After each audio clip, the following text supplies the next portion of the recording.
അറിയാമല്ലോ, PSC previous questions അതിൻ്റെ അനുബന്ധ വസ്തുക്കളും പഠിച്ചാൽ നമുക്ക് കൃത്യമായി PSC ക്രാക്ക് ചെയ്യാം. അത് ഈ കഴിയുന്ന എക്സാമുകളൊക്കെ തെളിയിക്കുന്നതാണ്. ഇതിലെല്ലാ വിഷയങ്ങളും കവർ ചെയ്യും. PSC ക്വസ്റ്റ്യൻ ബാങ്കിലേക്ക് സ്വാഗതം. ഞാൻ രഘുനന്ദനൻ MV. വിൻഡോജുവിൻ്റെ പുതിയ ക്ലാസ്സിലേക്ക് സ്വാഗതം. ഇപ്പോൾ ക്ലാസ്സിലേക്ക് ചേരുന്നതിന് മുമ്പ് ഈ ക്ലാസ്സുകളൊക്കെ റെഗുലറായി ലഭിക്കുന്നതിന് വേണ്ടി നിങ്ങൾ നമ്മുടെ ടെലിഗ്രാം ചാനലിൽ ജോയിൻ ചെയ്യുക. ടെലിഗ്രാം ചാനലിൽ ലിങ്ക് താഴെ നൽകുന്നുണ്ട്. യൂട്യൂബ് വീഡിയോ ക്ലാസ്സുകൾ ഉണ്ടായിരിക്കും, വീക്കിലി ലൈവ് ക്ലാസ്സുകൾ ഉണ്ടായിരിക്കും, PDF നോട്ടുകൾ ഉണ്ടായിരിക്കും, അപ്ഡേറ്റ്സുകൾ ഉണ്ടായിരിക്കും, PSC അപ്ഡേറ്റ്സുകൾ ഉണ്ടായിരിക്കും, വെബിനാറുകളും എല്ലാം ഓൺലൈൻ എക്സാമുകളും അടങ്ങിയ എല്ലാം കിട്ടുന്നതിന് വേണ്ടി നിങ്ങൾ നമ്മുടെ ടെലിഗ്രാം ചാനലിൽ ലിങ്ക് താഴെ നൽകിയിട്ടുണ്ട്. അതിൽ ജോയിൻ ചെയ്യുക. നമുക്ക് ക്ലാസ്സിലേക്ക് പ്രവേശിക്കാം. ലോക ഹീമോഫീലിയ ദിനം എന്നാണ്. ലോക ഹീമോഫീലിയ ദിനം ഏപ്രിൽ 17 ആണ്. ലോക ഹീമോഫീലിയ ദിനം മറക്കണ്ട കേട്ടോ. എന്നാണ്? ഏപ്രിൽ 17 ആണ്. ഇപ്പം ദിനങ്ങൾ പ്രധാനമാണ്. പ്രധാനപ്പെട്ട ദിനങ്ങൾ ഓരോന്ന് പഠിച്ചു പോവുക. ലോക ഹീമോഫീലിയ ദിനം ഏപ്രിൽ 14 ആണെങ്കിൽ അതിൻ്റെ 2 മാസം കഴിഞ്ഞാൽ 7ൻ്റെ ഇരട്ടി 14. മറ്റത് ഏപ്രിൽ ഏതാണ്? മറന്നു പോകണ്ട. ഏപ്രിൽ 17 ആണെങ്കിൽ ആ 7ൻ്റെ 2 ഇരട്ടി എടുത്ത് അവിടെ 14 മെയ് കഴിഞ്ഞ് ജൂണിൽ ലോക രക്തദാന ദിനമാണ്. ദേശീയ സന്നദ്ധ രക്തദാന ദിനം ഒക്ടോബർ 1 ആണ്.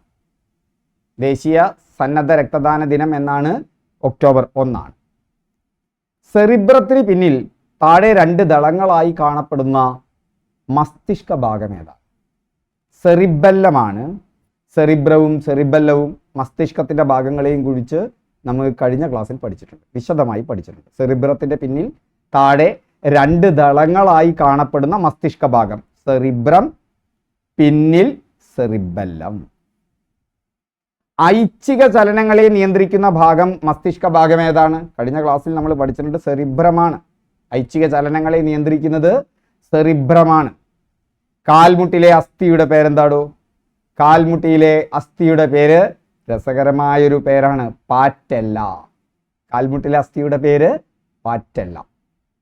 ക്യാരറ്റിൽ ധാരാളമായുള്ള ബീറ്റ കരോട്ടിൻ എവിടെ വെച്ചാണ് വിറ്റാമിൻ A ആയി മാറുന്നത്?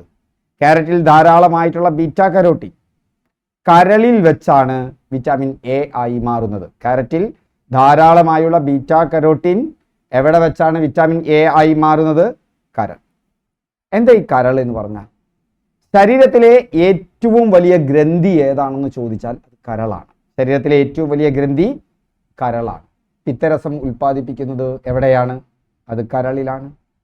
പിത്തരസം ഉൽപ്പാദിപ്പിക്കുന്നത് കരളിലാണ്. വൈറ്റമിൻ A, കൊഴുപ്പ് എന്നിവ നിർമ്മിക്കുകയും സംഭരിക്കുകയും ചെയ്യുന്നത് കരളാണ്. വൈറ്റമിൻ Aയും അതുപോലെ തന്നെ കൊഴുപ്പ് ഇത് നിർമ്മിക്കുന്നതും സംഭരിക്കുകയും ചെയ്യുന്നത് എവിടെയാണ്? കരളിലാണ്. ക്യാരറ്റിൽ ധാരാളമായുള്ള ബീറ്റ കരോട്ടിൻ എവിടെ വെച്ചാണ് വിറ്റാമിൻ A ആയി മാറുന്നത്?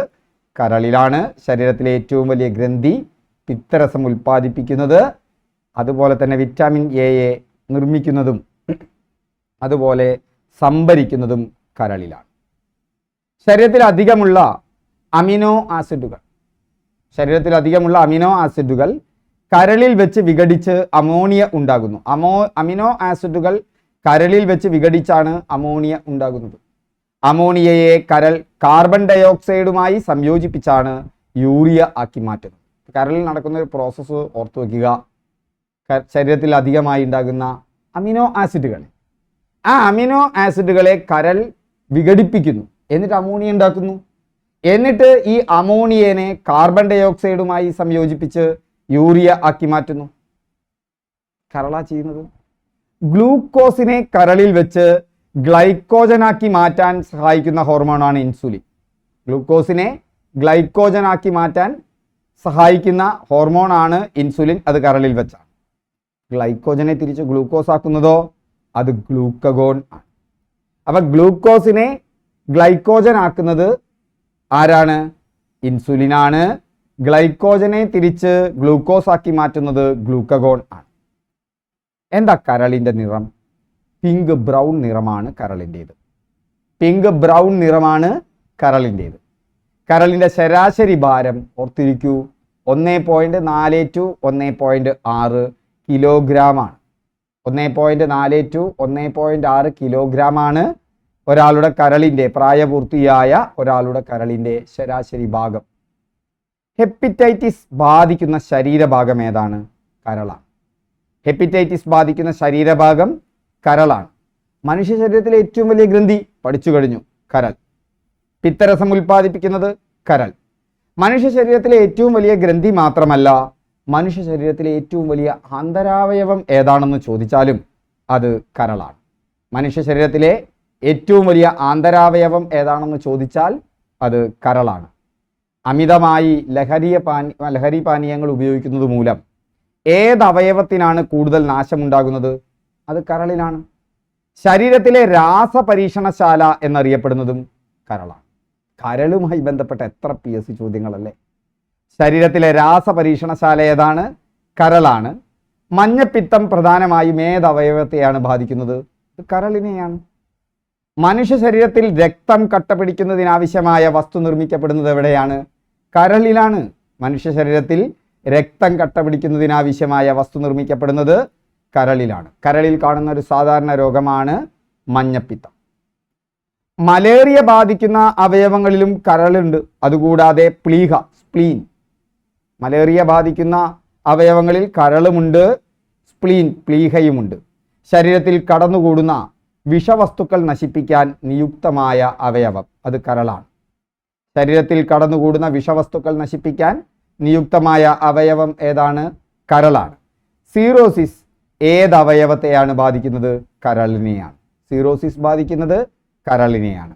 മദ്യപാനം കൊണ്ട് ഏറ്റവും അധികം ദോഷം സംഭവിക്കുന്ന ശരീരഭാഗം കരളാണ്. മദ്യപാനം കൊണ്ട് ഏറ്റവും കൂടുതൽ ദോഷം ബാധിക്കുന്ന ശരീരാവയവം ഏതാണ്? കരളാണ്. രക്തത്തിലെ അമോണിയ യൂറിയ ആക്കി മാറ്റപ്പെടുന്നത് എവിടെയാണ്? കരളിലാണ്.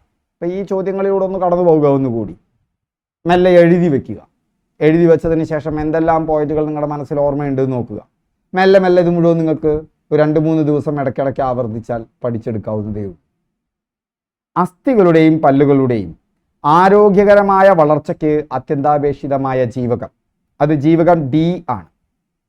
ജീവകം D ആണ് അസ്ഥികളുടെയും പല്ലുകളുടെയും ആരോഗ്യകരമായ വളർച്ചയ്ക്ക് അത്യന്താപേക്ഷിതമായ ജീവകം. കണ്ണുകളുടെ ആരോഗ്യത്തിൽ വൈറ്റമിൻ എക്ക് പ്രധാനമുണ്ടെന്ന് നിങ്ങൾക്കറിയാമല്ലോ.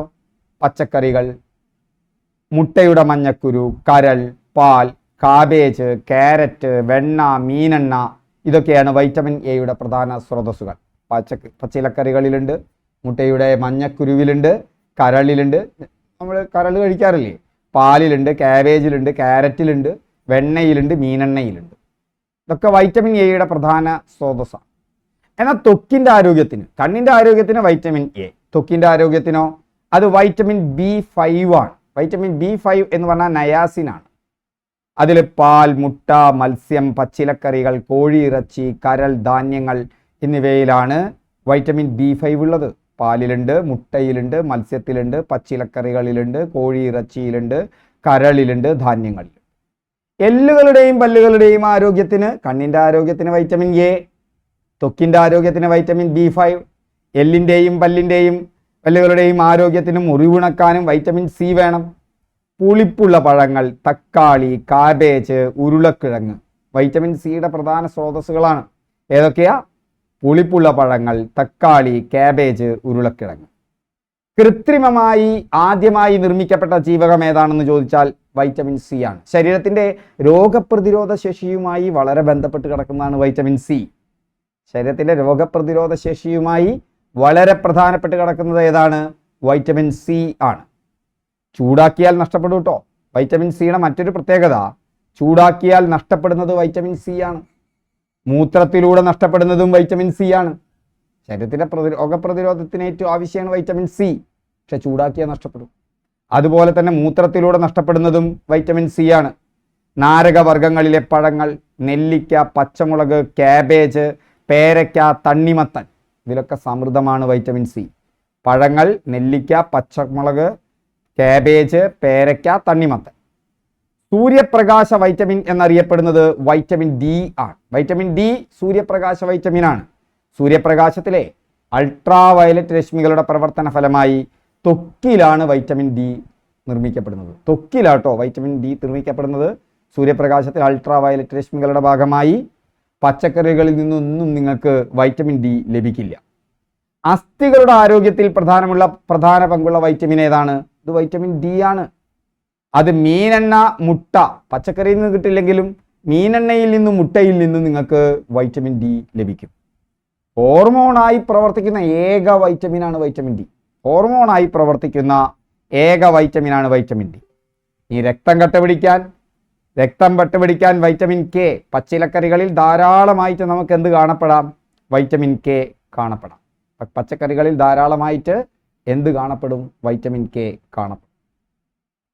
കേരളത്തെ അംഗപരിമിത സൗഹാർദ്ദ സംസ്ഥാനമാക്കുക എന്ന ലക്ഷ്യത്തോടെ ആരംഭിച്ച പദ്ധതി അനുയാത്ര, അല്ലേ? ഇപ്പം അനുഗമിക്കുന്ന യാത്ര അംഗപരിമിതർക്ക് സൗഹൃദമായ സ്ഥാപനങ്ങൾ, സൗകര്യങ്ങൾ, അങ്ങനെ അംഗപരിമിത സൗഹാർദ്ദ സംസ്ഥാനമാക്കുക എന്ന ലക്ഷ്യത്തോടെ ആരംഭിച്ച പദ്ധതിയാണ് അനുയാത്ര. കേരളത്തിലെ ആരോഗ്യക്ഷേമ പദ്ധതികളിൽ നിങ്ങൾ ഓർക്കേണ്ടത് ആർദ്രമാണ്. കേരളത്തിലെ സർക്കാർ ആശുപത്രികളെ രോഗി സൗഹൃദമാക്കാനുള്ള പദ്ധതിയാണ് ആർദ്രം. കേരളത്തിലെ സർക്കാർ ആശുപത്രികളെ രോഗി സൗഹൃദമാക്കാനുള്ള പദ്ധതി ആർദ്രം മിഷനാണ്. സർക്കാർ ആശുപത്രികളിലെ സേവനങ്ങളും സൗകര്യങ്ങളും മെച്ചപ്പെടുത്താനും ചെലവിലും സമയത്തും സംതൃപ്തിയിലും ചികിത്സ നൽകാനും ലക്ഷ്യമിടുന്ന സംരംഭം ആർദ്രം മിഷനാണ്. സർക്കാർ ആശുപത്രികളിലെ സേവനങ്ങളും സൗകര്യങ്ങളും മെച്ചപ്പെടുത്താനും ചെലവിലും സമയത്തും സംതൃപ്തിയിലും ചികിത്സ നൽകാനും ലക്ഷ്യമിടുന്ന സംരംഭം ഏതാണ്? ആർദ്രം മിഷനാണ്. കേരളത്തിലെ നഗരങ്ങളിൽ, ചേരികളിൽ താമസിക്കുന്ന സാധാരണക്കാരുടെ ആരോഗ്യ സംരക്ഷണത്തിനായി ആരോഗ്യ വകുപ്പ് നടപ്പാക്കുന്ന പദ്ധതി. കേരളത്തിലെ നഗരങ്ങളിലെ, ചേരികളിൽ താമസിക്കുന്ന സാധാരണക്കാരുടെ ആരോഗ്യ സംരക്ഷണത്തിനായി ആരോഗ്യ വകുപ്പ് നടപ്പാക്കുന്ന പദ്ധതി ഉഷസ് ആണ്. അമൃതം ആരോഗ്യം ജീവിതശൈലി രോഗങ്ങൾക്ക് സൗജന്യ രോഗനിർണയവും ചികിത്സയും ഉറപ്പുവരുത്തുന്ന ആരോഗ്യ പദ്ധതിയാണ്. 30 വയസ്സിന് മുകളിലുള്ളവർക്കാണ്. ജീവിതശൈലി രോഗങ്ങൾക്ക് സൗജന്യ രോഗനിർണയവും ചികിത്സയും ഉറപ്പുവരുത്തുന്ന ആരോഗ്യ പദ്ധതിയാണ്. 30 വയസ്സിന് മുകളിലുള്ളവർക്കാണ് അമൃതം ആരോഗ്യം. ഭിന്നശേഷിക്കാർക്കും അവരുടെ കുടുംബാംഗങ്ങൾക്കും വേണ്ടി കേരള സർക്കാർ ആരംഭിക്കുന്ന സഹായ കേന്ദ്രങ്ങളുടെ പേര് സഹജീവനം. ഭിന്നശേഷിക്കാർക്കും അവരുടെ കുടുംബാംഗങ്ങൾക്കും വേണ്ടി കേരള സർക്കാർ ആരംഭിക്കുന്ന സഹായ കേന്ദ്രങ്ങളുടെ പേര് സഹജീവനം എന്നാണ്. ആരാമം ആരോഗ്യം ആയുഷ് വകുപ്പിന് കീഴിലെ എല്ലാ ആരോഗ്യ സ്ഥാപനങ്ങളിലും 1 വർഷത്തിനുള്ളിൽ ഔഷധ സസ്യ ഉദ്യാനങ്ങൾ നിർമ്മിക്കുക എന്നുള്ളതാണ് ആരാമം ആരോഗ്യം പദ്ധതി. ഔഷധ സസ്യ ഉദ്യാനങ്ങൾ. ഔഷധ സസ്യങ്ങളെ സംബന്ധിച്ച അവബോധം പൊതുജനങ്ങളിൽ വർദ്ധിപ്പിക്കുക, അവ സ്വന്തം വീടുകളിൽ നട്ടുവളർത്തി രോഗാവസ്ഥകളിലും ആരോഗ്യ സംരക്ഷണത്തിനും ഉപയോഗിക്കുന്നതിനും അവരെ പ്രാപ്തരാക്കുകയും ചെയ്യുക എന്നതാണ് ആരാമം പദ്ധതിയുടെ ലക്ഷ്യം. അരികെ സമഗ്ര പാലിയേറ്റീവ് വയോജന പരിചരണത്തിന് കേരള ആരോഗ്യ വകുപ്പ് ആരംഭിച്ച പദ്ധതിയാണ് അരികെ. സമഗ്ര പാലിയേറ്റീവ് വയോജന പരിചരണത്തിന് കേരള ആരോഗ്യ വകുപ്പ് ആരംഭിച്ച പദ്ധതി അരികെ ആണ്. അക്ഷയ കേരളം പൊതുജനാരോഗ്യ സംവിധാനങ്ങളിൽ രാജ്യത്തെ മികച്ച മാതൃകാ പദ്ധതിയായി സംസ്ഥാന ആരോഗ്യ വകുപ്പ് ക്ഷയരോഗ നിവാരണത്തിനായി നടത്തിവരുന്നതാണ് അക്ഷയ കേരളം. സംസ്ഥാന ആരോഗ്യ വകുപ്പ് ക്ഷയരോഗ നിവാരണത്തിനായി നടത്തിവരുന്ന പദ്ധതി അക്ഷയ കേരളം. പദ്ധതിയെ കേന്ദ്ര സർക്കാർ തെരഞ്ഞെടുത്തു. കോവിഡ് മഹാമാരി പടർന്നു പിടിച്ചപ്പോൾ ക്ഷയരോഗ നിവാരണ പ്രവർത്തനങ്ങളിൽ നടത്തിയ മികവിനും ക്ഷയരോഗ സേവനങ്ങൾ അർഹരായ എല്ലാവരുടെയും വീട്ടുമുറ്റത്ത് കൃത്യമായി എത്തിച്ചു നൽകിയതും പരിഗണിച്ചാണ് കേന്ദ്ര ആരോഗ്യ വകുപ്പ് ഇതിനെ മികച്ച പദ്ധതിയായി തിരഞ്ഞെടുത്തത്. സ്നേഹപൂർവം വളരെ നല്ലൊരു പദ്ധതിയാണ്. മാതാപിതാക്കളിൽ ഒരാൾ മരിച്ചു, ജീവിച്ചിരിക്കുന്ന ആൾക്ക് കുട്ടികളെ സംരക്ഷിക്കാൻ സാമ്പത്തിക സഹായം ഇല്ലാതായെങ്കിൽ കുടുംബത്തിൽ നിന്നുകൊണ്ട് തന്നെ വിദ്യാഭ്യാസം കൊടുക്കുന്ന പദ്ധതിയാണ് സ്നേഹപൂർവം പദ്ധതി. മാതാപിതാക്കളിൽ ഒരാൾ മരിച്ചു, ഒപ്പം നിൽക്കുന്ന ആൾക്ക്, ജീവിച്ചിരിക്കുന്ന ആളുകൾക്ക് കുട്ടികളെ സംരക്ഷിക്കാൻ സാമ്പത്തിക സഹായ സ്ഥിതി ഇല്ലാതായെങ്കിൽ കുടുംബത്തിൽ നിന്നുകൊണ്ട് തന്നെ വിദ്യാഭ്യാസം കൊടുക്കുന്ന പദ്ധതിയാണ് സ്നേഹപൂർവം പദ്ധതി. ആവാസ് ഇതര സംസ്ഥാന തൊഴിലാളികൾക്കായി കേരള സർക്കാർ ആരംഭിച്ച ചികിത്സാ സഹായ പദ്ധതിയാണ് ആവാസ്. ഇതര സംസ്ഥാന തൊഴിലാളികൾക്കായി കേരള സർക്കാർ ആരംഭിച്ച പദ്ധതി ആവാസ്. താലോലം കേൾക്കുമ്പോൾ തന്നെ എന്താ? മാരകമായ അസുഖം കാരണം ദുരിതം അനുഭവിക്കുന്ന 18 വയസ്സിൽ താഴെയുള്ള കുട്ടികളുടെ ചികിത്സാ പദ്ധതിയാണ് താലോലം. 18 വയസ്സിൽ താഴെയുള്ള കുട്ടികളുടെ ചികിത്സാ പദ്ധതി. മാരകമായ അസുഖം കാരണം ദുരിതം അനുഭവിക്കുന്ന 18 വയസ്സിൽ താഴെയുള്ള കുട്ടികളുടെ ചികിത്സാ പദ്ധതി. ഡയാലിസിസ് ഒഴികെയുള്ള കിടത്തി ചികിത്സയ്ക്ക് രോഗികൾക്ക് ധനസഹായം ലഭിക്കും. ഏതിൽ? താലോലത്തിൽ. സ്വാന്തനമോ? കിടപ്പിലായ രോഗികളെ വീട്ടിലെത്തി പരിചരിക്കുന്ന പദ്ധതിയാണ്. പരിശീലനം ലഭിച്ച കമ്മ്യൂണിറ്റി ഹെൽത്ത് നഴ്സുമാരാണ് ഇതിന് നിയോഗിച്ചത്. സ്വാന്തനത്തിൽ. അന്നദായിനി കേരള സാമൂഹ്യ മിഷന്റെ ആഭിമുഖ്യത്തിൽ ആദിവാസി വിഭാഗങ്ങൾക്ക് പോഷകാഹാരം നൽകുന്ന പദ്ധതിയാണ്. ആദിവാസി വിഭാഗങ്ങൾക്ക് പോഷകാഹാരം നൽകുന്ന പദ്ധതി അന്നദായിനി. ആശ്വാസ കിരൺ കിടപ്പ് രോഗികളെ നോക്കുന്നവർക്ക് പ്രതിമാസം പെൻഷൻ നൽകുന്ന പദ്ധതിയാണ് ആശ്വാസ കിരൺ. കിടപ്പ് രോഗികളെ നോക്കുന്നവർക്ക് പുറത്തൊന്നും പോകാൻ പറ്റില്ല, അവർക്കൊരു പ്രതിമാസ പെൻഷൻ. കാരുണ്യ പദ്ധതി ക്യാൻസർ, ഹൃദ്രോഗം, വൃക്കരോഗം, ഹീമോഫീലിയ എന്നീ രോഗം ബാധിച്ച സാമ്പത്തികമായി പിന്നോക്കം നൽകുന്ന രോഗികൾക്കുള്ള സാമ്പത്തിക സഹായം. ഇത് കണ്ടെത്തുന്നത് കാരുണ്യ ലോട്ടറിയിൽ കൂടെയാണ്. കാരുണ്യ പദ്ധതി. ഹരിതഗൃഹവാതകങ്ങൾക്ക് ഉദാഹരണമല്ലാത്തത്, അതിൽ കാർബൺ ഡയോക്സൈഡും മീഥേനും ഓസോണും ഒക്കെ തന്നെ ഹരിതഗൃഹവാതകങ്ങളാണ്. ഇതിൽ പെടാത്ത ആള് നൈട്രജനാണ്. ന്യൂക്ലിയസിനെ ചുറ്റിക്കറങ്ങുന്ന കണിക. ന്യൂക്ലിയസിനെ ചുറ്റിക്കറങ്ങുന്ന കണിക ഇലക്ട്രോണാണ്. ഇരുമ്പിൻ്റെ ധാതു ഏതാണ്? ഇരുമ്പിൻ്റെ ധാതു ഹേമറ്റൈറ്റ് ആണ്. ഏതാണ് ഇരുമ്പിൻ്റെ ധാതു? ഹേമറ്റൈറ്റ്. കോൾ ഗ്യാസിൽ ഏറ്റവും കൂടുതലുള്ളത് ഹൈഡ്രജൻ ആണ്. കോൾ ഗ്യാസിൽ ഏറ്റവും കൂടുതലുള്ളത് ഏതാണ്? ഹൈഡ്രജൻ. കോൾ ഗ്യാസിൻ്റെ ഘടകങ്ങൾ ഹൈഡ്രജനാണ് ഏറ്റവും കൂടുതൽ, 50%. അത് കഴിഞ്ഞാൽ മീഥേനാണ്. ഓർത്തു വയ്ക്കുക, ഹൈഡ്രജൻ കഴിഞ്ഞാൽ കോൾ ഗ്യാസിൽ ഏറ്റവും കൂടുതൽ മീഥേനാണ്. കാർബൺ മോണോക്സൈഡും എഥിലിനുമാണ് പിന്നീട് പിന്തുടരുന്നത്. അപ്പോൾ കോൾ ഗ്യാസ് പവർ പ്ലാന്റ്സിൽ എന്ത് ചെയ്യുന്നു? വൈദ്യുതി ഉണ്ടാക്കുന്നതിന് വേണ്ടി ഉപയോഗിക്കുന്നുണ്ട്. ചതുപ്പ് വാതകം എന്നറിയപ്പെടുന്നത് ഏതാണെന്ന് അറിയാമോ? അത് മീഥേനാണ്. മീഥേൻ കോൾ ഗ്യാസിൽ രണ്ടാമതുള്ളതാണ്. അതിൽ ചതുപ്പ് വാതകം എന്നറിയപ്പെടുന്നത് മീഥേൻ ആണ്. പ്രപഞ്ചത്തിന്റെ 75% വരുന്ന മൂലകമാണ് ഹൈഡ്രജൻ. പ്രപഞ്ചത്തിൽ ഏറ്റവും കൂടുതൽ കാണുന്ന മൂലകം ഏതാണെന്ന് ചോദിച്ചാൽ സംശയം കൂടാതെ എഴുതിക്കോളൂ, ഹൈഡ്രജനാണ്. 75% ഹൈഡ്രജനാണ്. ഏറ്റവും ഭാരം കുറഞ്ഞ മൂലകം ഏതാണെന്ന് ചോദിച്ചാൽ അതും ഹൈഡ്രജനാണ്. കാർബൺ ഡയോക്സൈഡിന്റെ ഖരരൂപം അത് ഡ്രൈ ഐസ് ആണ്. ഡ്രൈ ഐസ് എന്ന് പറഞ്ഞാൽ കാർബൺ ഡയോക്സൈഡിന്റെ ഖരരൂപമാണ്. നൈട്രജൻ, ഓക്സിജൻ എന്നിവ കഴിഞ്ഞാൽ അന്തരീക്ഷ വായുവിൽ ഏറ്റവും കൂടുതലുള്ള മൂന്നാമത്തെ വാതകമാണ് ആർഗൺ. നൈട്രജനും ഓക്സിജനും കഴിഞ്ഞാൽ അന്തരീക്ഷ വായുവിൽ ഏറ്റവും കൂടുതലുള്ള വാതകം ഏതാണ്? ആർഗണാണ്. Helium, neon, argon, krypton, xenon, radon എന്നിവയാണ് കുലീനവാതകങ്ങൾ. റേഡിയോ ആക്റ്റീവായ കുലീനവാതകമാണ് റെഡോൺ. അപ്പോൾ കുലീനവാതകങ്ങൾ എന്ന് പറയുന്നതിൽ ഹീലിയമുണ്ട്, നിയോണുണ്ട്, ആർഗണുണ്ട്, ക്രിപ്റ്റോണുണ്ട്, സിനോണുണ്ട്, റെഡോണുണ്ട്. അതിൽ കുലീനവാതകം എന്നറിയപ്പെടുന്നവയാണ് ഇവയെല്ലാം. എന്നാൽ അതിൽ റേഡിയോ ആക്റ്റീവായ കുലീനവാതകം ഏതാണെന്ന് ചോദിച്ചാൽ റെഡോൺ ആണ്. നൈട്രജൻ കണ്ടുപിടിച്ചത് ഡാനിയൽ റുദർഫോർഡ് ആണ്. ഓക്സിജൻ കണ്ടുപിടിച്ചതോ ജോസഫ് പ്രീസ്റ്റ്ലിയാണ്. നൈട്രജൻ കണ്ടുപിടിച്ചത് ഡാനിയൽ റുദർഫോർഡ് ആണ്. ഓക്സിജൻ കണ്ടെത്തിയത് ജോസഫ് പ്രീസ്റ്റ്ലിയാണ്. 1766 ഹെൻറി കാവൻഡിഷ് ആണ് ഹൈഡ്രജൻ കണ്ടുപിടിച്ചത്. ഹെൻറി കാവൻഡിഷ് ആണ് 1766. ഹൈഡ്രജൻ, ഓക്സിജൻ വാതകങ്ങൾക്ക് ആ പേരുകൾ നൽകിയത് അന്റോണിയോ ലാവോസിയെ ആണ്. ഹൈഡ്രജൻ, ഓക്സിജൻ തുടങ്ങിയ വാതകങ്ങൾക്ക് ആ പേര് നൽകിയത് ആരാണ്? അന്റോണി ലാവോസിയെ. ചിരിപ്പിക്കുന്ന വാതകം ഏതാണ്? ചിരിപ്പിക്കുന്ന വാതകം നൈട്രസ് ഓക്സൈഡ് ആണ്. ചിരിപ്പിക്കുന്ന വാതകം ഏതാണ്? Nitrous oxide. ചീഞ്ഞ മുട്ടയുടെ ഗന്ധമുള്ള വാതകമോ? അത് ഹൈഡ്രജൻ സൾഫൈഡാണ്. ചീഞ്ഞ മുട്ടയുടെ ഗന്ധമുള്ള വാതകം ഹൈഡ്രജൻ സൾഫൈഡാണ്. ക്ലോറിൻ വാതകം നിർമ്മിക്കുന്ന പ്രക്രിയയ്ക്ക് പറയുന്ന പേര് ഡീക്കൺസ് പ്രക്രിയ എന്നാണ്. ക്ലോറിൻ വാതകം നിർമ്മിക്കുന്ന പ്രക്രിയയ്ക്ക് പറയുന്ന പേര് ഡീക്കൺസ് പ്രക്രിയ. ഹൈഡ്രജൻ വാതകം സസ്യ എണ്ണയിലൂടെ കടത്തിവിട്ടാണ് വനസ്പതി നെയ്യ് ഉണ്ടാക്കുന്നത്. എങ്ങനെയാണ്? ഹൈഡ്രജൻ വാതകം സസ്യ എണ്ണയിലൂടെ കടത്തിവിട്ടാണ് വനസ്പതി നെയ്യ് ഉണ്ടാക്കുന്നത്. ഘന ഹൈഡ്രജൻ എന്നറിയപ്പെടുന്നത് ഡ്യൂട്ടീരിയം. ഹൈഡ്രജന്റെ ഐസോട്ടോപ്പാണ് ഘന ഹൈഡ്രജൻ എന്നറിയപ്പെടുന്ന ഡ്യൂട്ടീരിയം. ഹൈഡ്രജന്റെ വാണിജ്യപരമായ നിർമ്മാണത്തിന് ബോഷ് പ്രോസസ് ഉപയോഗിക്കുന്നു. ഹൈഡ്രജൻ വാണിജ്യപരമായ ആവശ്യത്തിന് വേണ്ടി നിർമ്മിക്കാൻ ബോഷ് പ്രോസസ് ആണ് ഉപയോഗിക്കുന്നത്.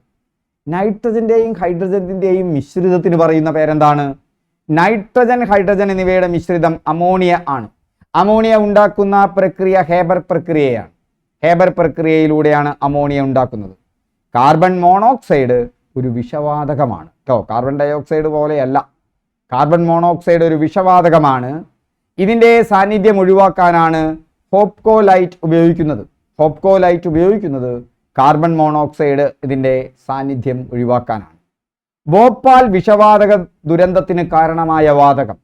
ഭോപ്പാൽ വിഷവാതക ദുരന്തത്തിന് കാരണമായ വാതകം മീഥൈൽ ഐസോസൈനേറ്റ് ആണ്. ഏതാണത്? Methyl isocyanate. പ്ലാസ്റ്റിക്കുകൾ കത്തിക്കുമ്പോൾ ഉണ്ടാകുന്ന വിഷവാതകങ്ങളാണ് ഡയോക്സിൻ, ക്ലോറാൽ എന്നിവ. പ്ലാസ്റ്റിക്കുകൾ കത്തിക്കുമ്പോൾ ഉണ്ടാകുന്ന വിഷവാതകം ഡയോക്സിനും ക്ലോറാലുമാണ്. നൈട്രജൻ അടങ്ങിയ പ്ലാസ്റ്റിക്കുകൾ കത്തിക്കുമ്പോഴുണ്ടാകുന്ന വിഷവാതകമാണ് ഹൈഡ്രജൻ സൈനൈഡ്. നൈട്രജൻ അടങ്ങിയ പ്ലാസ്റ്റിക്കുകൾ കത്തിക്കുമ്പോൾ ഹൈഡ്രജൻ സൈനൈഡ്. അണുക്കളെ നശിപ്പിക്കാൻ ഉപയോഗിക്കുന്ന വാതകം ഏതാണ്? ക്ലോറിനാണ്. ഓർമ്മിച്ചു വെക്കാൻ എളുപ്പമാണ്. അണുക്കളെ നശിപ്പിക്കാൻ ഉപയോഗിക്കുന്ന വാതകം ക്ലോറിനാണ്. നക്ഷത്രങ്ങൾക്കിടയിൽ ശൂന്യാകാശത്തിൽ സാധാരണയായി കാണപ്പെടുന്ന വാതകം ഹൈഡ്രജൻ ആണ്. പ്രപഞ്ചത്തിൻ്റെ 75% കാണപ്പെടുന്ന ഏറ്റവും കൂടുതൽ കാണപ്പെടുന്ന മൂലകമാണ് ഹൈഡ്രജൻ. വൈദ്യുത ബൾബുകളിൽ നിറയ്ക്കാൻ ഉപയോഗിക്കുന്ന വാതകം ഏതാണ്? ആർഗണാണ്. വൈദ്യുത ബൾബുകളിൽ നിർമ്മിക്കാൻ ഉപയോഗിക്കുന്ന വാതകം ആർഗണാണ്. മുങ്ങൽ വിദഗ്ധർ അക്വാലങ്സിൽ ശ്വസനത്തിനുള്ള ഓക്സിജനുമായി കലർത്തുന്ന വാതകം. മുങ്ങൽ വിദഗ്ധർ അക്വാലങ്സിൽ ശ്വസനത്തിനുള്ള ഓക്സിജനുമായി കലർത്തുന്ന വാതകം ഹീലിയം ആണ്. ബലൂണുകളിലും ആകാശക്കപ്പലുകളിലും മറ്റും സാധാരണ ഉപയോഗിക്കുന്ന വാതകം ഏതാണ്? ഹീലിയമാണ്. ബലൂണുകളിലും ആകാശക്കപ്പലുകളിലും മറ്റും സാധാരണ ഉപയോഗിക്കുന്ന വാതകം ഏതാണ്? ഹീലിയം ആണ്. വാഷിംഗ് സോപ്പിൽ ഉപയോഗിച്ചിരിക്കുന്ന രാസസംയുക്തം ഏതാണ്? വാഷിംഗ് സോപ്പിൽ ഉപയോഗിച്ചിരിക്കുന്ന രാസസംയുക്തം സോഡിയം ഹൈഡ്രോക്സൈഡ് ആണ്.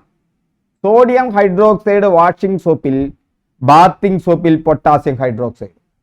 വാഷിംഗ് സോപ്പിൽ സോഡിയം ഹൈഡ്രോക്സൈഡ്, ബാത്തിംഗ് സോപ്പിൽ പൊട്ടാസ്യം ഹൈഡ്രോക്സൈഡ്. 16ാമത്തെ ഗ്രൂപ്പിൽ ഏറ്റവും ക്രിയാശീലത കൂടിയ മൂലകം ഓക്സിജനാണ്. 16ാമത്തെ ഗ്രൂപ്പിൽ ഏറ്റവും ക്രിയാശീലത കൂടിയ മൂലകം ഏതാണ്? ഓക്സിജനാണ്. എത്ര മൂലകങ്ങളാണ് ഇതുവരെ കണ്ടെത്തിയിട്ടുള്ളത്? 118 മൂലകങ്ങളാണ്. അറ്റോമിക നമ്പറിൻ്റെ അടിസ്ഥാനത്തിൽ ഇവയെ ആവർത്തന പട്ടികയിൽ ക്രമീകരിച്ചിരിക്കുന്നു. അറ്റോമിക നമ്പറിൻ്റെ അടിസ്ഥാനത്തിലാണ് ഈ മൂലകങ്ങളെ ആവർത്തന പട്ടികയിൽ ക്രമീകരിച്ചിരിക്കുന്നത്. എത്ര ഗ്രൂപ്പുകളുണ്ട്? 18 ഗ്രൂപ്പുകളുണ്ട്. എത്ര പീരിയഡുകളുണ്ട്? 7 പീരിയഡുകളുണ്ട്. പീരിയോഡിക് ടേബിളിൽ 18 ഗ്രൂപ്പുകളും 7 പീരിയഡുകളുമുണ്ട്. ഈ ഗ്രൂപ്പ് നമ്പറൊക്കെ വളരെ ഈസി ആയിട്ട് പഠിക്കാട്ടോ. ഒന്നാമത്തെയും രണ്ടാമത്തിൻ്റെയും ഗ്രൂപ്പിൻ്റെ പേര് എ വെച്ചിട്ടാ. ആൽക്കലൈൻ എർത്ത് ലോഹങ്ങളും, ആൽക്കലി ലോഹങ്ങളും ആൽക്കലൈൻ എർത്ത് ലോഹങ്ങളും. 1ഉം 2ഉം എളുപ്പമല്ലേ? അപ്പോൾ ഒന്നാമത്തെ ഗ്രൂപ്പ് ആൽക്കലി ലോഹങ്ങൾ, രണ്ടാമത്തെ ഗ്രൂപ്പ് എ വെച്ച് തന്നെ ആൽക്കലൈൻ എർത്ത് ലോഹങ്ങൾ. 3 മുതൽ 12 വരെ എളുപ്പമാണ്. അത് സംക്രമണ മൂലകങ്ങൾ എന്നറിയപ്പെടുന്നു. 3 മുതൽ 12 വരെയുള്ള ഗ്രൂപ്പുകളെ എന്താണ് അറിയപ്പെടുന്നത്? സംക്രമണ മൂലകങ്ങൾ. അപ്പോൾ 1, 2 ആൽക്കലൈൻ എർത്ത് ലോഹങ്ങൾ. മൂന്നാമത്തേത് സംക്രമണ മൂലകങ്ങൾ 3 മുതൽ 12 വരെ. ഇനി 13, 14 നോക്കൂ. ബിയും സിയും ഓർത്തു വെച്ചാൽ മതി. ബോറോൺ, കാർബൺ, ബിയും സിയും. എവിടെ കഴിഞ്ഞു? 1ഉം 2ഉം ആൽക്കലൈനും. ഇനി ബോറോണും കാർബണും, ബിയും സിയും കഴിഞ്ഞു, ബി സി. ഇനി ഒരു നോ ആണ്. അതേതാ? 15ഉം 16ഉം. നൈട്രജൻ, അതുപോലെ തന്നെ ഓക്സിജൻ. നോ, കണ്ടുവോ? Nitrogen, oxygen. 15ഉം 16ഉം കഴിഞ്ഞു. ഇനി 17 ഹാലോജൻ ആൻഡ് 18 ഉത്കൃഷ്ടവാതകങ്ങൾ കഴിഞ്ഞു. അപ്പോൾ 1, 2 ആൽക്കലൈൻ എർത്ത് ലോഹങ്ങൾ, 3 മുതൽ 12 വരെ സംക്രമണ മൂലകങ്ങൾ, ലോഹങ്ങളിൽ നിന്നും അലോഹങ്ങളിലേക്കുള്ള യാത്രയാണ് അല്ലേ? 13ഉം 14ഉം നോ, നൈട്രജനും ഓക്സിജനും, ബോറോണും കാർബണും, ബി സി. 15ഉം 16ഉം നോ, നൈട്രജനും ഓക്സിജനും. 17 ഹാലോജൻ, 18 ഉത്കൃഷ്ടവാതകങ്ങൾ. ഓർത്തിരിക്കുക, ഇതാണ് പീരിയോഡിക് ടേബിൾ. എന്താണ് സംക്രമണ മൂലകങ്ങൾ? ആവർത്തന പട്ടികയിലെ 3 മുതൽ 12 വരെയുള്ള മൂലകങ്ങളാണ്. ആദ്യത്തെ 3 പീരിയഡുകളിൽ സംക്രമണ മൂലകങ്ങളില്ല. രണ്ടാം ഗ്രൂപ്പിലെ ലോഹീയ സ്വഭാവം കൂടിയ ലോഹങ്ങളിൽ നിന്ന് 13ാം ഗ്രൂപ്പിലെ ലോഹീയ സ്വഭാവം കുറഞ്ഞ ലോഹങ്ങളിലേക്കുള്ള അനുക്രമമായ പരിവർത്തനം അഥവാ സംക്രമണം സൂചിപ്പിക്കുന്നവയാണ് സംക്രമണ മൂലകങ്ങൾ. ലോഹങ്ങളിൽ നിന്ന് അലോഹങ്ങളിലേക്കുള്ള സംക്രമണം. പക്ഷെ 1-2 പീരിയഡുകളിൽ എന്തില്ല? 3 മുതൽ 12 വരെ, 1 മുതലല്ല 3 മുതൽ 12 വരെയുള്ള ആദ്യത്തെ 3 പീരിയഡുകളിൽ 1, 2, 3 പീരിയഡുകളിൽ സംക്രമണ മൂലകങ്ങളില്ല. 4ാമത്തെ പീരിയഡിൽ തന്നെയാണ്. പക്ഷെ രണ്ടാം ഗ്രൂപ്പിലെ ലോഹീയ സ്വഭാവം കൂടുതലുള്ള 3ാം ഗ്രൂപ്പ് മുതൽ 12 വരെയാണ്. 2ാം ഗ്രൂപ്പിലെ ലോഹീയ സ്വഭാവം കൂടിയ ലോഹങ്ങളിൽ നിന്ന് 13ാം ഗ്രൂപ്പിലെ ലോഹീയ സ്വഭാവം കുറഞ്ഞ ലോഹങ്ങളിലേക്കുള്ള അനുക്രമമായ പരിവർത്തനമാണ് അഥവാ സംക്രമണമാണ് 3 മുതൽ 12 വരെയുള്ള ഏത് ഗ്രൂപ്പിലുള്ളത്? സംക്രമണ മൂലകങ്ങളിലുള്ളത്. സംക്രമണ മൂലകങ്ങളെല്ലാം ലോഹങ്ങളാണ്. സംക്രമണ മൂലകങ്ങൾ മുഴുവൻ തന്നെ ലോഹങ്ങളാണ്. ഉത്കൃഷ്ടവാതകങ്ങൾ 18ാം ഗ്രൂപ്പ് മൂലകങ്ങളാണ്. ഉത്കൃഷ്ടവാതകങ്ങൾ ഇവ ഏകാറ്റോമിക തന്മാത്രകളാണ്. ആരുമായും കൂട്ടകൂടില്ല. ഏക ആറ്റവുമായി നിൽക്കുന്ന തന്മാത്രകളാണ് ഈ ഉത്കൃഷ്ടവാതകങ്ങൾ എന്ന് പറയുന്നത്. സാധാരണയായി ഇവ മറ്റു മൂലകങ്ങളുമായി സംയോജിക്കാത്തതിനാൽ അലസവാതകങ്ങൾ എന്നും പറയും. ഈ ഉത്കൃഷ്ടവാതകങ്ങളെ തന്നെ മറ്റാരുമായും സംയോജിക്കാതെ ഏകാറ്റോമിക തന്മാത്രകളായിട്ടാണല്ലോ നിൽക്കുന്നത്. അതുകൊണ്ട് തന്നെ ഇവയെ അലസവാതകങ്ങൾ എന്നും പറയും. സാന്ദ്രത കുറഞ്ഞ ഹീലിയം കാലാവസ്ഥ നിർണ്ണയിക്കാൻ ഉപയോഗിക്കുന്ന ബലൂണുകളിൽ നിറയ്ക്കുന്നു. സാന്ദ്രത കുറഞ്ഞതാണ് ഹീലിയം. കാലാവസ്ഥാ ബലൂണുകളിൽ ഹീലിയമാണ്. ഡിസ്ചാർജ് ലാമ്പുകളിൽ ഓറഞ്ച് നിറം ലഭിക്കുന്നതിന് നിയോൺ വാതകം. ഉത്കൃഷ്ടവാതകങ്ങളിൽ തന്നെ നിയോൺ വാതകം ഡിസ്ചാർജ് ലാമ്പുകളിൽ ഓറഞ്ച് നിറം ലഭിക്കുന്നതിനാണ്. എന്നാൽ വൈദ്യുത ബൾബുകളിൽ ഫിലമെന്റിന് നാശം സംഭവിക്കാതിരിക്കാൻ നിറയ്ക്കുന്ന വാതകം ആർഗോൺ വാതകമാണ്. ആർഗണാണ് വൈദ്യുത ബൾബുകളിൽ നിറയ്ക്കുന്നത്. ദ്രവ്യവും ഊർജവും ഒരേ അസ്തിത്വത്തിന്റെ 2 ഭിന്ന രൂപങ്ങൾ മാത്രമാണെന്ന് സമർത്ഥിച്ച ശാസ്ത്രജ്ഞൻ. ദ്രവ്യവും ഊർജവും ഒരേ അസ്തിത്വത്തിന്റെ 2 ഭിന്ന രൂപങ്ങൾ മാത്രമാണെന്ന് സമർത്ഥിച്ച ശാസ്ത്രജ്ഞൻ ഐൻസ്റ്റീൻ ആണ്. ഒരു വാച്ചിലെ സെക്കൻഡ് സൂചിയുടെ ചലനം സമചലനമാണ്. ഒരു വാച്ചിലെ സെക്കൻഡ് സൂചിയുടെ ചലനം ഏതാണ്? സമചലനം. എന്താണ് ചലനം? ചുറ്റുപാടുകളെ അപേക്ഷിച്ച് ഒരു വസ്തുവിനുണ്ടാകുന്ന സ്ഥാനമാറ്റമാണ് ചലനം എന്ന് പറയുന്നത്. ഇപ്പോൾ ഈ പെൻസിൽ ഇവിടെ നിൽക്കുകയാണ്. ചുറ്റുപാടിനെ അപേക്ഷിച്ചിട്ട് ഇതിനുകൊണ്ട് ഈ സ്ഥാനത്തേക്ക് മാറ്റം വന്നാൽ അതെന്തായി മാറി? ചലനമായിട്ട് മാറി. അതാണ് ചലനം എന്ന് പറയുന്നത്. സ്ഥിരാവസ്ഥ എന്നാൽ ചുറ്റുപാടുകളെ അപേക്ഷിച്ച് ആ വസ്തുവിനൊരു മാറ്റവും ഉണ്ടാകുന്നില്ല. അതാണ് സ്ഥിരാവസ്ഥ. സമാന്തര ചലനം എന്നാൽ തുല്യ സമയം ഇടവേളകളിൽ തുല്യ സമയത്തിൽ തുല്യ ദൂരം സഞ്ചരിക്കുന്നതിനെയാണ് യൂണിഫോം മോഷൻ അഥവാ സമാന്തര ചലനം എന്ന് പറയുന്നത്. അസമാന്തര ചലനമോ അത് തുല്യ സമയ ഇടവേളകളിൽ വ്യത്യസ്ത ദൂരത്തെയാണ് നോൺ യൂണിഫോം മോഷൻ എന്നറിയപ്പെടുന്നത്. എന്താണ് നേർരേഖാ ചലനം? നേർരേഖയിലുള്ള ഒരു വസ്തുവിൻ്റെ ചലനം. ഉദാഹരണത്തിന് ഞെട്ടറ്റ് വീഴുന്ന മാമ്പഴം താഴേക്ക് വീഴുന്ന ചലനം. ഇത് സ്ട്രെയിറ്റ് ലൈനാണ്. ഇത് നോൺ ലീനിയർ മോഷനാണ്. ഇത് ലീനിയർ മോഷനാണ്. രേഖീയ ചലനം നേർരേഖാ ചലനമാണ്. ഇത് എന്തല്ല? നേർരേഖാ ചലനം അല്ല. ഓക്കെ. വക്രരേഖാ ചലനം എന്നാൽ എന്ത്? വസ്തുവിൻ്റെ വക്രരേഖയിലുള്ള ചലനം. ഇപ്പോൾ ഒരു ദൂരത്തേക്ക് എറിയുന്ന കല്ല് കണ്ടു, വക്രരേഖയിലാണ് ചലിക്കുക. ഇത് പ്രൊജക്റ്റൈൽ മോഷനാണ് ദൂരത്തേക്ക് എറിയുന്ന ഒരു കല്ലിൻ്റെ മോഷൻ എന്ന് പറയുന്നത്. സ്ഥാനാന്തര ചലനം എന്ന് പറഞ്ഞാൽ പൂർണ്ണമായും ഒരു സ്ഥലത്ത് നിന്ന് മറ്റൊരു സ്ഥലത്തേക്ക് മാറുന്ന ചലനം. ഉദാഹരണം ഓടുന്ന ബസ്, പറക്കുന്ന പക്ഷി. അപ്പോൾ ദോലന ചലനം എന്ന് പറഞ്ഞാൽ അങ്ങോട്ടും ഇങ്ങോട്ടും ആടിക്കൊണ്ടിരിക്കും. അതന്നെ ദോലന ചലനം. ചലനപാതയിലുള്ള ഒരു ബിന്ദുവിലേക്ക് ത്വരണമുണ്ടാകാത്ത വിധം ഇരുവശങ്ങളിലുമുള്ള വസ്തുവിൻ്റെ ചലനം. ചലനപാതയിലുള്ള ഒരു ബിന്ദുവിലേക്ക് ത്വരണമുണ്ടാക്കാത്ത വിധം ഇരുവശങ്ങളിലേക്കുമുള്ള വസ്തുവിൻ്റെ ചലനമാണ് ദോലന ചലനം. വശങ്ങളിലേക്കും വസ്തുവിന് ചലനം ഉണ്ടാകുന്നു. ഓക്കെ. ഇപ്പോൾ ക്ലോക്കിലെ പെൻഡുലത്തിൻ്റെ ചലനം ദോലന ചലനത്തിന് ഉദാഹരണമാണ്. ക്ലോക്കിലെ പെൻഡുലത്തിൻ്റെ ചലനം. ക്രമാവർത്തന ചലനം പീരിയോഡിക് മോഷൻ. ഒരു നിശ്ചിത സമയത്തിനുള്ളിൽ ആവർത്തിച്ചു വരുന്ന ചലനമാണ് പീരിയോഡിക് മോഷൻ എന്നറിയപ്പെടുന്നത്. ഒരു നിശ്ചിത സമയത്തിനുള്ളിൽ ആവർത്തിച്ചു വരുന്ന ചലനമാണ് പീരിയോഡിക് മോഷൻ. ഉദാഹരണമായി സൂര്യന് ചുറ്റും ഭൂമിയുടെ ചലനം. സൂര്യന് ചുറ്റും ഭൂമിയുടെ ചലനത്തെയാണ് എന്തെന്ന് പറയുന്നത്? മറന്നു പോകേണ്ട ആ ചലനത്തെയാണ് ക്രമാവർത്തന ചലനം എന്ന് പറയും. അതുപോലെ തന്നെ അത് എന്താണ്? ഒരു നിശ്ചിത സമയത്തിനുള്ളിൽ ആവർത്തിക്കുന്ന ചലനമാണ്. ഓർത്തിരിക്കുക. വർത്തുള ചലനം വൃത്തപാതയിൽ കൂടിയുള്ള ചലനമാണ്. ഒരു കല്ല് ചരടിന്റെ മുകളിൽ കെട്ടിക്കറക്കിയാൽ നടക്കുന്ന ചലനമാണ് വർത്തുള ചലനം എന്ന് പറയുന്നത്. വൃത്തപാതയിൽ കൂടിയുള്ള ചലനമാണ്. ഭ്രമണ ചലനം, സ്പിന്നിങ് മോഷൻ, സ്വന്തം അക്ഷം ആസ്പദമാക്കിയുള്ള ഒരു വസ്തുവിന്റെ ചലനമാണ് ഭ്രമണ ചലനം എന്ന് പറയുന്നത്. ഉദാഹരണം ഭൂമി സ്വയം കറങ്ങുന്നത്. പരിക്രമണ ചലനം, കറങ്ങുന്ന വസ്തുവിന്റെ അക്ഷം വസ്തുവിന് പുറത്താണെങ്കിൽ അത്തരം ചലനത്തെ പരിക്രമണ ചലനം എന്ന് പറയുന്നു. കറങ്ങുന്ന വസ്തു അതിന്റെ അക്ഷം പുറത്താണ്. ഇപ്പോൾ ഭൂമി സൂര്യന് ചുറ്റും ചുറ്റുമ്പോൾ അതിന്റെ അക്ഷം പുറത്താണ്, സൂര്യനെ കേന്ദ്രീകരിച്ചിട്ടാണ്. അപ്പോൾ അതിനെന്ത് പറയും? പരിക്രമണ ചലനം എന്ന് പറയും. ഉദാഹരണമായി സൂര്യനെ ചുറ്റുന്ന ഭൂമി. ന്യൂട്ടൺ എന്നത് എന്തളക്കാനുള്ള ഏകകമാണ്? ബലം അളക്കാനുള്ള, ബലത്തിന്റെ യൂണിറ്റ് ആണ് ന്യൂട്ടൺ. സൂര്യന്റെ ഉപരിതലത്തിലെ ശരാശരി താപനില 5500 ഡിഗ്രി സെൽഷ്യസ് ആണ്. വൈദ്യുത ചാർജുള്ള കണങ്ങളായി ദ്രവ്യം സ്ഥിതി ചെയ്യുന്ന അവസ്ഥ പ്ലാസ്മാവസ്ഥയാണ്. പ്രപഞ്ചത്തിലെ ഏറ്റവും കൂടുതൽ കാണുന്ന അവസ്ഥ പ്ലാസ്മാവസ്ഥയാണ്. വൈദ്യുത ചാർജുള്ള കണങ്ങളായി ദ്രവ്യം സ്ഥിതി ചെയ്യുന്ന അവസ്ഥയാണ്. ദ്രോണാചാര്യ അവാർഡ് നേടിയ ആദ്യ മലയാളിയെ ഒന്ന് ഓർത്തു വെച്ചോളൂ, OM നമ്പ്യാരാണ്. ഏത് പ്രശസ്ത കായിക താരത്തിന്റെ പരിശീലനകനായിരുന്നു OM Nambiar? PT ഉഷയുടെ പരിശീലനകനായിരുന്നു OM Nambiar. ലോകത്തിലെ ഏറ്റവും വലിയ പക്ഷിശില്പം ജഡായു ആണ്. ലോകത്തിലെ ഏറ്റവും വലിയ പക്ഷിശില്പം ഏതാണ്? ജഡായു. ലോകത്താദ്യമായി പൂർണ്ണമായും സൗരോർജത്തിൽ പ്രവർത്തിക്കുന്ന വിമാനത്താവളം കൊച്ചി അന്താരാഷ്ട്ര വിമാനത്താവളമാണ്. ലോകത്താദ്യമായി പൂർണ്ണമായും സൗരോർജത്തിൽ പ്രവർത്തിക്കുന്ന വിമാനത്താവളം കൊച്ചി അന്താരാഷ്ട്ര വിമാനത്താവളമാണ്. അപ്പോൾ താങ്ക് യു. വീണ്ടും നമുക്ക് അടുത്ത ക്ലാസ്സിൽ കൂടുതൽ പ്രീവിയസ് ഇയർ ക്വസ്റ്റ്യൻസുമായി എത്താം. എല്ലാവർക്കും നല്ല ദിവസം ആശംസിക്കുന്നു. പിന്നെ സബ്സ്ക്രൈബ് ചെയ്യാത്തവർ സബ്സ്ക്രൈബ് ചെയ്യുക. മുഴുവൻ കണ്ടവർ കണ്ടു എന്ന് പറയുക. ഓക്കെ, മുഴുവൻ കണ്ടോ? നിങ്ങൾ മുഴുവൻ കണ്ടിട്ടുണ്ടെങ്കിൽ നിങ്ങളുടെ അഭിപ്രായമൊക്കെ ഒന്ന് രേഖപ്പെടുത്തുക മുഴുവൻ കണ്ടതിന് ശേഷം. ഓക്കെ, അപ്പോൾ നമുക്കിനി അടുത്ത ക്ലാസ്സിലേക്ക് പോകാം. വീണ്ടും നമുക്ക് അടുത്ത ക്ലാസ്സിൽ കാണാം.